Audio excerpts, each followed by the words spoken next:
Hello मेरे प्यारे दोस्तों। आज हम सुनेंगे सादत हसन मंटो की एक कहानी जिसका नाम है चुगत। चुगत का मतलब होता है उल्लू। तो देखते हैं उल्लू कौन होता है आज की कहानी में। चलिए शुरू करते हैं। लड़कों और लड़कियों की प्रेम कहानियों का जिक्र हो रहा था। जो बहुत देर से खामोश बैठा अंदर ही अंदर बहुत शिद्दत से सोच रहा था, एकदम फट पड़ा। सब बकवास हैं। 100 में से 99 प्रेम कथाएं निहायत ही भोंडे, लचर और बेहुदा तरीकों पर अमल में आती हैं। एक बाकी रह जाता है, उसमें आप अपनी शायरी रख लीजिए या अपनी बुद्धिमत्ता और प्रतिभा भर दीजिए। मुझे हैरानी है, तुम सब अनुभवी हो, औसत आदमी के मुकाबले में ज्यादा समझदार हो। जो सच्चाई है तुम्हारी आंखों से ओझल भी नहीं है। फिर ये क्या हिमाकत है कि तुम बराबर इस बात पर जोर दिए जा रहे हो कि औरत को आकर्षित करने के लिए नर्म नाजुक शायरी, सुंदर शक्ल, अच्छे ढंग का लिबास, इत्र, लेवेंडर और जाने किस किस खुराफात की जरूरत है। और मेरी समझ से ये चीज तो बिल्कुल बदतर है कि औरत से इश्क लड़ाने से पहले तमाम पहलू सोचकर एक स्कीम बनाने की जरूरत है।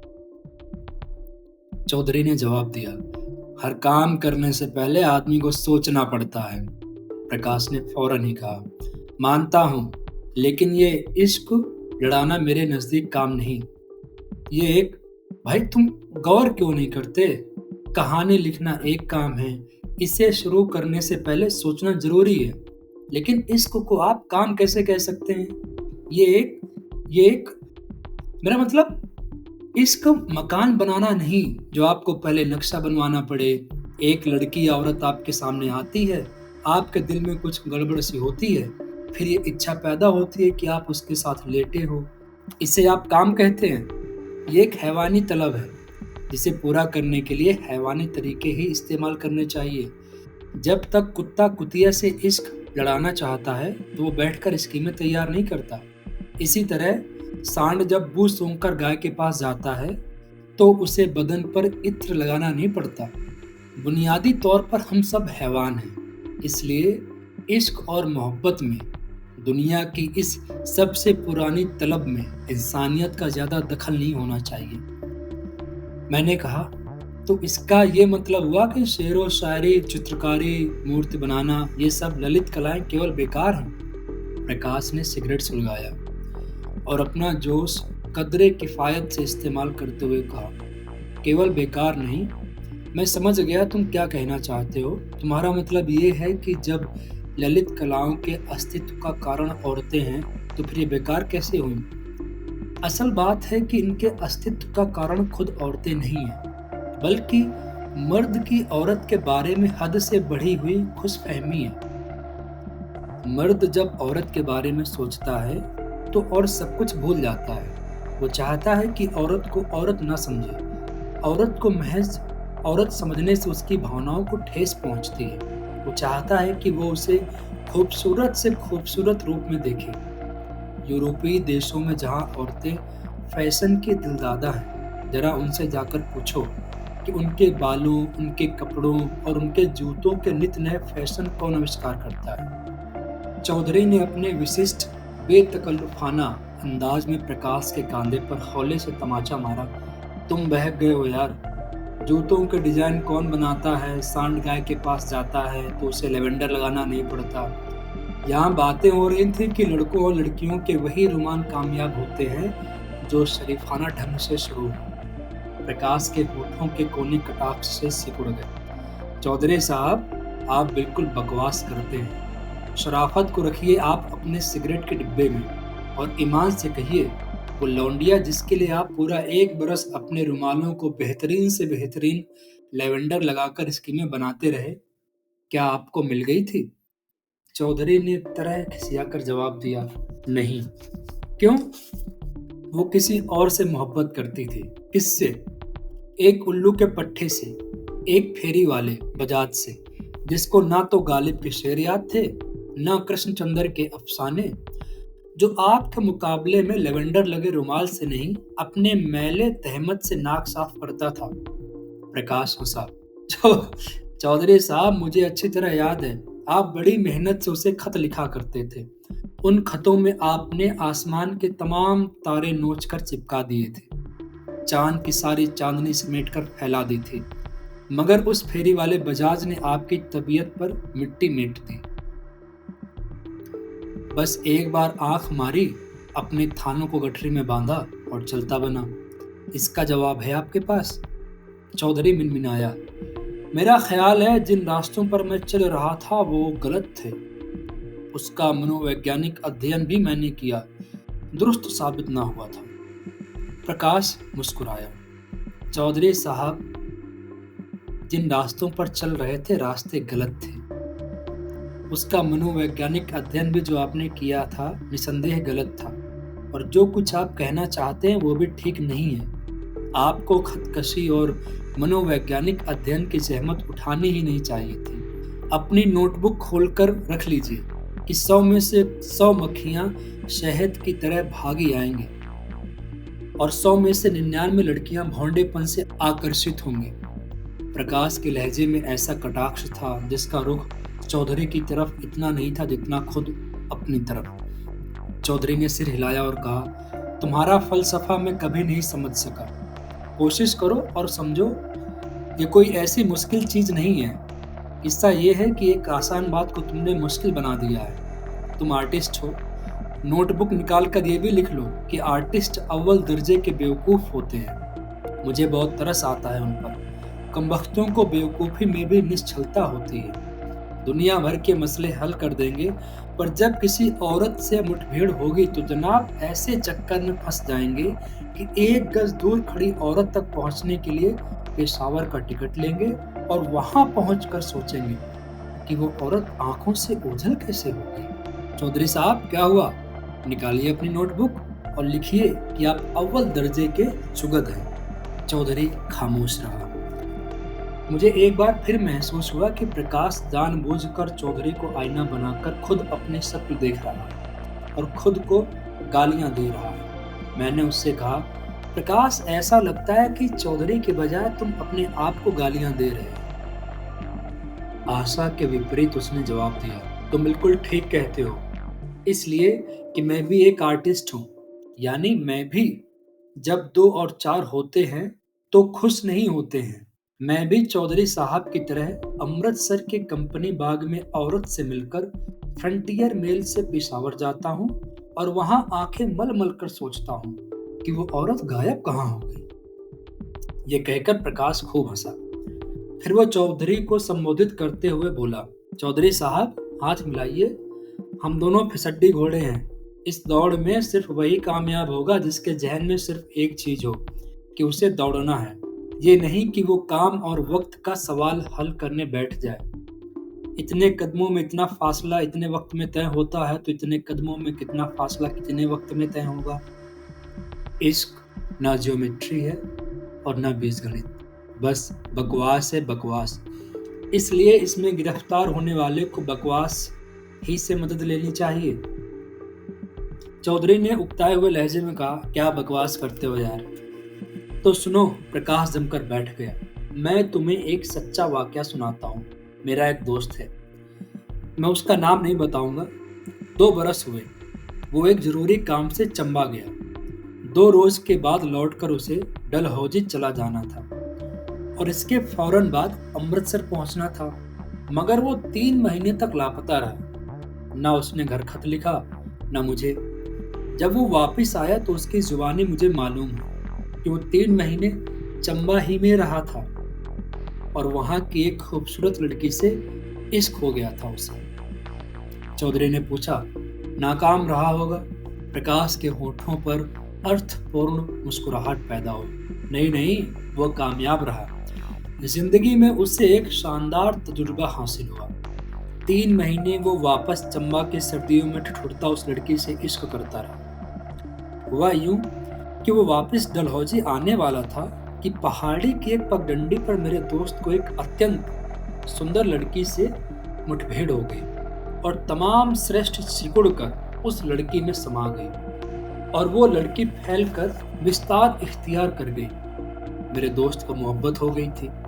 किबला चौधरी साहब सुनिए, 15 दिनों तक वो गरीब अपनी मोहब्बत को चंबा के बर्फ जमा देने वाले वातावरण में दिल के अंदर दबाए छुप छुप कर दूर दूर से उस लड़की को देखता रहा, मगर वो उस लड़की के पास जाकर बात करने की हिम्मत ना कर सका। हर दिन गुजरने पर वो सोचता कि दूरी कितनी अच्छी चीज है। ऊंची पहाड़ी पर वो बकरियां चरा रही है और नीचे सड़क पर उसका दिल धड़क रहा है। आंखों के सामने जरा काव्यात्मक दृश्य लाइए और याद कीजिए, इस पहाड़ी पर सच्चा आशिक खड़ा है और उस पहाड़ी पहर उसकी सुंदर बदन महबूबा। दरमियान में स्वच्छ पानी का नाला बह रहा है। सुभान अल्लाह, कैसा मनोहर दृश्य है। चौधरी साहब किबला। चौधरी ने टोका, बकवास मत करो और जो वाकया है उसे बयान करो। प्रकाश मुस्कुराया, तो सुनिए। 15 रोज तक मेरा दोस्त इश्क के जबरदस्त हमले के प्रभाव को दूर करने में लीन रहा और सोचता रहा कि उसे जल्दी वापस चला जाना चाहिए। इन 15 दिनों में उसने कागज और कलम हाथ में लेकर तो नहीं, लेकिन दिमाग ही दिमाग में उस लड़की से अपनी मोहब्बत का कई बार जायजा लिया। लड़की के जिस्म की हर चीज उसे पसंद थी और सवाल ये था कि उसे हासिल कैसे किया जाए। क्या एकदम बगैर किसी परिचय के वो उससे बात करना शुरू कर दे? बिल्कुल नहीं, ये कैसे हो सकता है? क्यों हो कैसे नहीं सकता? मगर सोचो, अगर उसने मुंह फेर लिया और जवाब दिए बगैर वो अपनी बकरियों को हाँकती हुई पास से गुजर गई, तो देखो, जल्दबाजी कभी सफल नहीं होती। लेकिन उससे बात किए बगैर उसे हासिल कैसे किया जा सकता है? हाँ, एक तरीका है कि उसके दिल में अपनी मोहब्बत पैदा की जाए, उसको अपनी तरफ आकर्षित किया जाए। हाँ ठीक है, लेकिन आकर्षित कैसे किया जाए? हाथ के इशारे से? नहीं नहीं, बिल्कुल पोच बात है। सो किबला चौधरी साहब, उन 15 दिनों में हमारा हीरो यही सोचता रहा। 16वें दिन अचानक बावली पर उस लड़की ने उसकी तरफ देखा और मुस्कुरा दी। हमारे हीरो के दिल की बाछें तो खिल गई, लेकिन उसकी टांगें कांपने लगी। उसने अपनी टांगों के बारे में सोचना शुरू किया। जब उसे उस लड़की की मुस्कुराहट का ख्याल आया तो उसने अपनी सोच से अलग कर दी और उस लड़की की पिंडलियों के बारे में सोचने लगा, जो उठे हुए घाघरे में से उसे नजर आई थी। कितनी सुडौल हैं। वो दिन दूर नहीं जब वो उन पर बहुत आहिस्ता आहिस्ता हाथ फेर सकेगा। 15 दिन और गुजर गए। इधर वो मुस्कुराती हुई पास से गुजरती रही, उधर हमारे हीरो साहब जवाबी मुस्कुराहट की रिहर्सल करते रहे। 1.25 महीना हो गया और उसका इश्क सिर्फ होठों पर ही मुस्कुराता रहा। आखिर एक दिन खुद उस लड़की ही ने खामोशी तोड़ी और बड़ी अदा से एक सिगरेट मांगा। आपने सारी डिबिया ही उसके हवाले कर दी और सारी रात कंपकपाहट पैदा करने वाले ख्याल देखते रहे। दूसरे दिन हमारे हीरो साहब ने एक आदमी को डलहौजी भेजा और सिगरेटों के 10-15 पैकेट मंगवाकर एक छोटे लड़के के हाथ अपनी महबूबा को भिजवा दिए। जब लड़की ने सारे पैकेट अपनी झोली में डाले तो आपके दिल को खड़े खड़े बहुत प्रसन्नता हुई। होते होते वो दिन भी आ गया जब दोनों पास पास बैठकर बातें करने लगे। कैसी बातें? किबला चौधरी साहब, बताइए, हमारा हीरो क्या बातें करता था उस लड़की से? चौधरी ने उकताए हुए लहजे में जवाब दिया, मुझे क्या मालूम। प्रकाश मुस्कुराया, मुझे मालूम है किबला चौधरी साहब। घर से चलते वक्त वो बातों की एक बहुत लंबी चौड़ी सूची तैयार किया करता था। मैं उससे ये कहूँगा, मैं उससे वो कहूँगा। जब वो नाले के पास कपड़े धोती होगी तो मैं आहिस्ता आहिस्ता जाकर उसकी आंखें भींच लूंगा, फिर उसके बालों में उंगली करूंगा, बगलों में गुदगुदी करूंगा। लेकिन जब वो उसके पास पहुंचता, आंखें मीचने और गुदगुदी करने के ख्याल से ही उसे शर्म आ जाती। क्या बचपना है। वो उससे कुछ दूर हटकर बैठ जाता और भेड़ बकरियों की बातें करता रहता। कई दफा उसे ख्याल आया कि कब तक ये भेड़ बकरियां उसकी मोहब्बत चढ़ती रहेंगी। 2 महीने से कुछ दिन ऊपर हो गए हैं और वो अभी तक उसके जिस्म को हाथ तक नहीं लगा सका है। वो सोचता कि वो हाथ कैसे, कोई बहाना तो होना चाहिए, कैसे लगाए। फिर वो सोचता रहा कि बहाने से हाथ लगाना बिल्कुल बकवास है। उसकी तरफ से खामोश इजाजत मिलनी चाहिए कि वो उसके बदन के जिस भी हिस्से को चाहे हाथ लगा सकता है।